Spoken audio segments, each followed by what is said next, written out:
Today I'm super excited to tell you about San Matias Tahona and to do a tasting and review of their Blanco and Anejo today, right here on the Tequila Hombre, coming up next.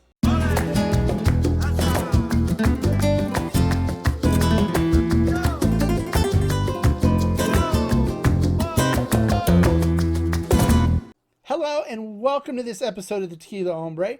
I am super excited today to tell you about a tequila you may or may not have seen in the stores. It is San Matias Tahona.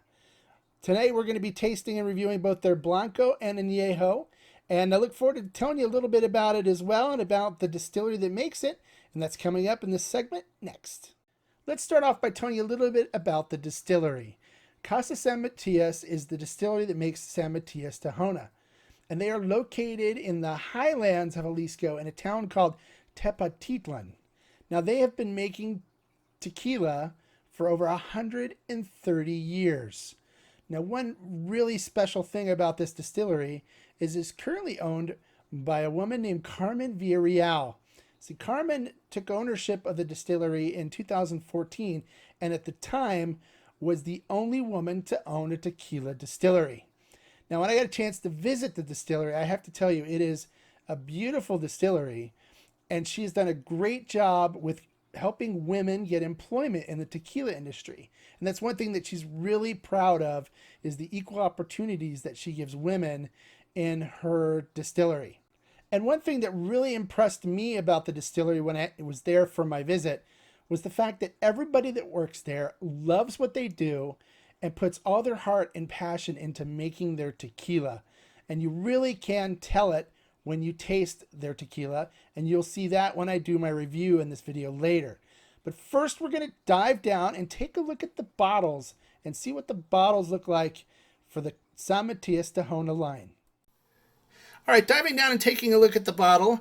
If we look at the top, it says San Matias Tahona on the top, and it has the Casa San Matias logo. Very nice cap. And then it has twine wrapped around the neck. And as we scroll down, it says Tequila San Matias Tahona.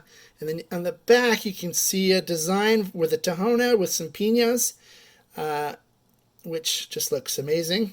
And then Anejo, made in Mexico, 100% agave, artisanal tequila, 40% volume,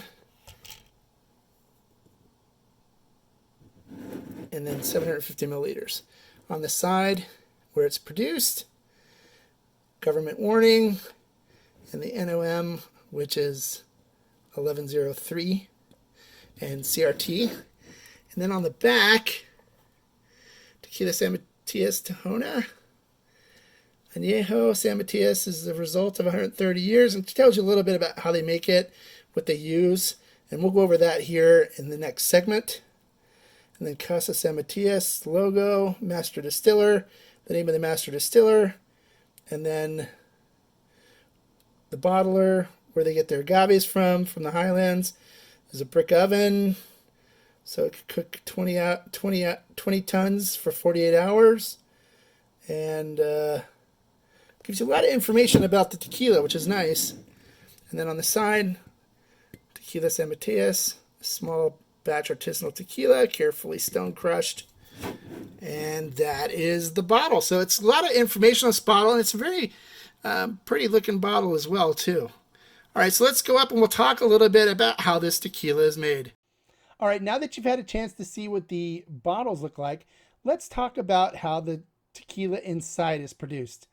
Now, if you saw my video on the processes used for making tequila, Casa San Matias uses all the right processes for this tequila. This is a small batch artisanal tequila, so it's made in a smaller batch than some of their other brands. They use highland grown agave, and they cook them in hornos, which are stone brick ovens, for 48 hours. After cooking, it then goes to Tohono to be crushed. Now, their Tohono is named Pepe, and I had a chance when I visited their distillery to meet Pepe, and he is very happy to do his job and works very hard. And you can see a picture of Pepe here on the screen right now. So after Pepe is done crushing the the agave, the juice is then moved on to ferment in wooden vats. After fermentation, it is then 2 times distilled in copper pot stills. And then after distillation, if it's the Blanco, it goes straight to bottle after it's diluted down to 40% alcohol. And if it is going on to aging, it then goes into wooden whiskey barrels where it will age for the appropriate amount of time for the expression, either the Reposado or the Anejo. They do offer a Blanco, Reposado, and Anejo. Today we're going to do a review and sampling of the Blanco and Anejo, and that is coming up next. Okay, so now it's on to the tasting and the review. We're going to start off by tasting and reviewing the Blanco first. As usual, I normally tell you that when doing multiple expressions, we always start with the Blanco and work our way up to the Anejo or the extra Anejo. And as usual as well, I will be using the Jarritos Stazzle nosing glass, which is my favorite glass to drink tequila out of. It was handcrafted and specifically designed just for tequila. All right, so we'll put a little bit of Blanco in here.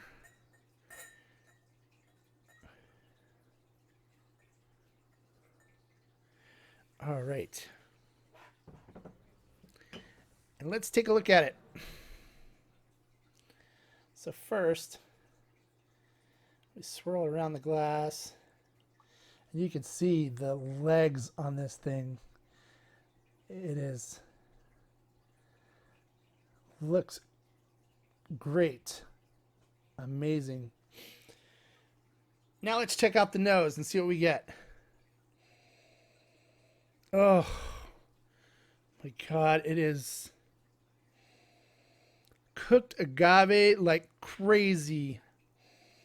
Oh, this smells so good. So you get cooked agave by the tons. A little bit of grassiness. A little bit of anise, like black licorice. And citrus. A little bit of citrus mixed in there as well. Oh, it smells so fresh. You don't get any alcohol burn in the nose. It just smells... It smells like heaven. I guess if I was in heaven, this is what it would smell like. It smells so good. All right, so let's give it a taste and see what we got.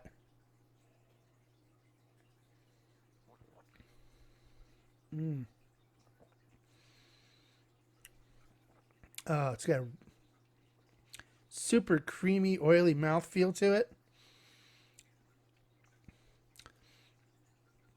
Light burn, not bad at all. And then it just smacks you in the mouth with a buttload of a cooked agave, baby. It is wonderful. I get some vegetal like grassiness from it. You get those baking spices, the cinnamoniness that you get from cooked agave. A little bit of citrus, like grapefruit. A little bit of anise, which is the black licorice. You get that little black licorice flavoring on the end of it, on the finish. It leaves a little bit of a burn with you on the finish. And just leaves you with that beautiful, sweet, cooked agave taste. This is fantastic. I love it.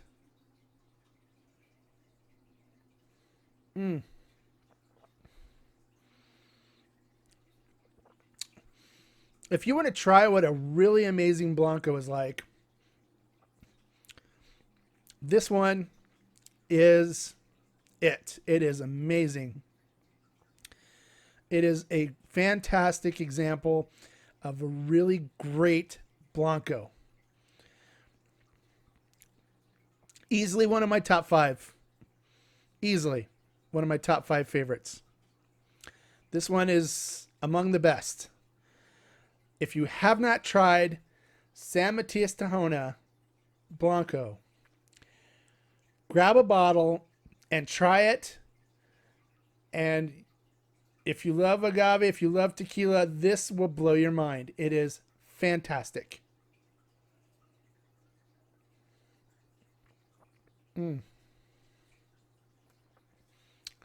Amazing Blanco. So there you have it, the tasting and review of the Blanco. And if you like making margaritas, this Blanco would make a fantastic margarita, or any mixed drink where you want to use a Blanco tequila. This would really elevate your drink, your cocktail, and it would just blow you away. I think it's just the flavor profile of it is fantastic. So the next expression we're going to try is the Anejo. And right now, the Anejo is not currently available in the U.S., but is in the process of getting here. I have been able to obtain some from my last trip there to the distillery. And they basically told me I was one of 5 Americans to have it right now, which I'm thrilled to have. And I'm thrilled to tell you about it and do a tasting of it and share what I think about it. So here we go. This is an Anejo. And you can see it has that golden brown, light golden brown color to it. Let's swirl it around the glass a little bit. Let's see what we got as far as legs and stuff go. Yeah, there you can see all the legs coming down on the glass. It is got a nice viscosity to it. Let's check out the smell. I'm excited. I love Anejo, so I'm excited to see how this Blanco tastes and is like as an Anejo aged. Oh, in wooden barrel. You guys. Okay, so you get that fantastic Blanco smell that you get from the Tahona Blanco. Oh. So you just, like I said, boatloads of cooked agave. And then some hints of vanilla, oak, and caramel. It smells wonderful.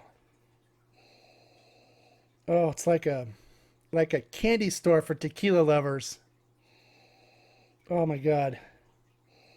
So you ever walk into a bakery and you just take a big whiff and you like are just blown away by all the fantastic smells that are inside the bakery? You're like, oh, it smells so good in here.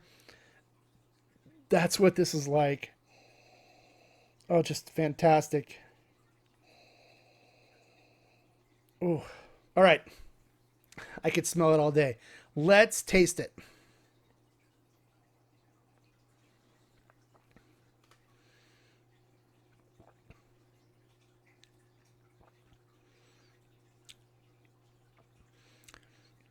Creamy, oily mouthfeel. Very agave forward. Vanilla comes in on the end of it. Little bitter oakiness, which is great. It just balances everything out. And then hints of caramel that come through on it. This is a really nice Anejo.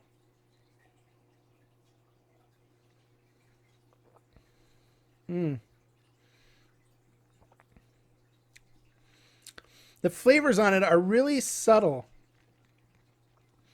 It's not overly oaked. It's not aggressively oaked. They just really did a good job with this on complementing the cooked agave, but not overpowering the agave with the barrel influence. I like that a lot. I also, do like some Añejos that have a stronger barrel presence where you get that Really nice vanilla, caramelly, stronger flavor to it. This is very subtle, and it just really nicely balances out and blends well with the really nice cooked agave flavor from the Blanco. Well done, Casa San Matias. This is another one that I'm going to make sure I keep on my shelf.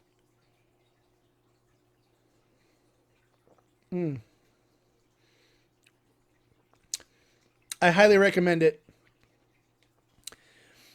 The Blanco typically retails in stores around here for right around $50. It's a steal at that price.